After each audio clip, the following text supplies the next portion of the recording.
I know Prime Minister Trudeau said, I've been waiting for specific requests from Ontario, and he's disappointed. But there's Mr. Puccini and Doug Ford saying, basically, it's your fault. You failed. There's too many loopholes. You got to make people crossing land borders by land quarantine for 3 days. You're letting in private jets. There's a two-tier system. Public Safety Minister Bill Blair, essentially, they're saying, you've screwed it up. Fix it. What's your response? Yeah, first of all, Evan, let me say that we share the concern, I think, of all Ontarians and all Canadians about the surge of cases that are taking place in Ontario.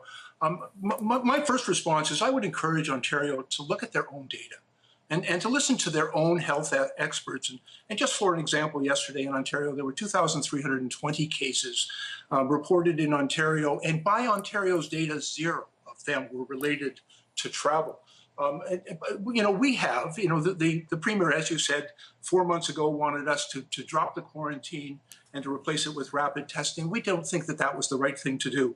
What we have done, though, Evan, is we've continued to add layers of protection. And our approach, I think, has been one of the most rigorous anywhere. We did, in fact, close our international borders to international travel 14 months ago. We've added requirements for pre-arrival negative testing, post-arrival testing. We've ordered people into a 14-day quarantine for all of the non-essential travel. But to be fair, to be fair, when you close the borders for England, when we had the variant, people just were rerouted through the United States and they came in. That basically took them about 3 seconds to bust through that. People who don't want to fly in and stay at the hotel quarantine are driving in through the land border where it's obviously a less rigorous issue.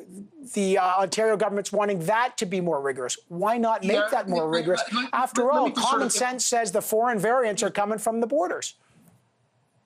Yeah, let me just talk a little bit about the foreign variants. And as you know, on April 22nd, we stopped all direct flights from India and Pakistan because that was identified by our public health officials.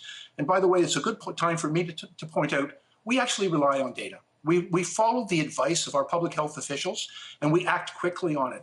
We also recognize that it was not just direct flights, but the possibility of an indirect flight. For example, if someone left Delhi and flew into Heathrow, that they could do what they call an air transfer and walk across the aisle and get on a plane forwarding on to Canada. So we stopped that.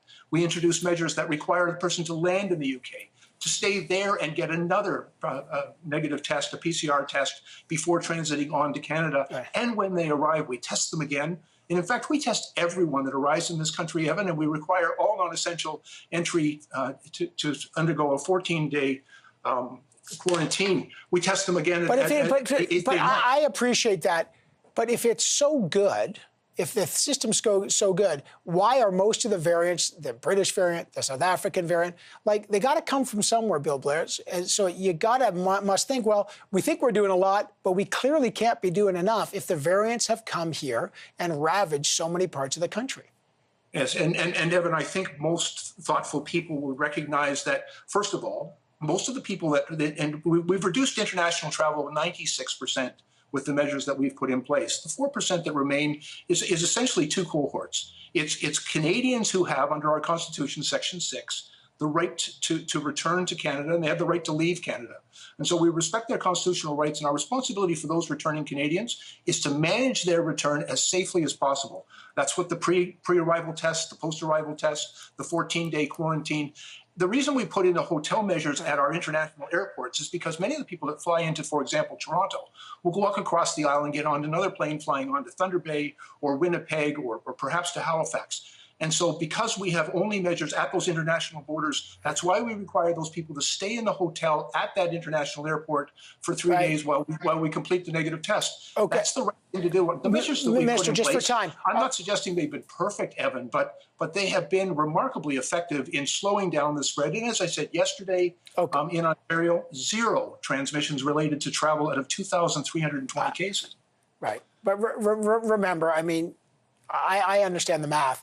There may not be related to travel, but when one person has it, obviously the math of how an epidemic works. They can spread it to multiple people. But just very quickly, is your government open to listening to Doug Ford and saying, hey, we'll ban international students, or we will put hotel quarantines for the land borders, or we will do some kind of testing for domestic travel, anything like that? Oh, listen, Evan, the Prime Minister, as soon as the Premier raised this issue, his new concern about the borders, and we said to him, okay, who do you want? And as I said, a lot of them are Canadians returning, and we talked about the measures, but a number of them are foreign students. You know, every foreign student coming into Ontario requires an approval of the institution they're going to from the province of Ontario. And we asked the province of Ontario, if you don't want them to come, you have the power to say no. Do you want to say no? We never heard back from them on that. So quite frankly, it was mostly just talk and not action.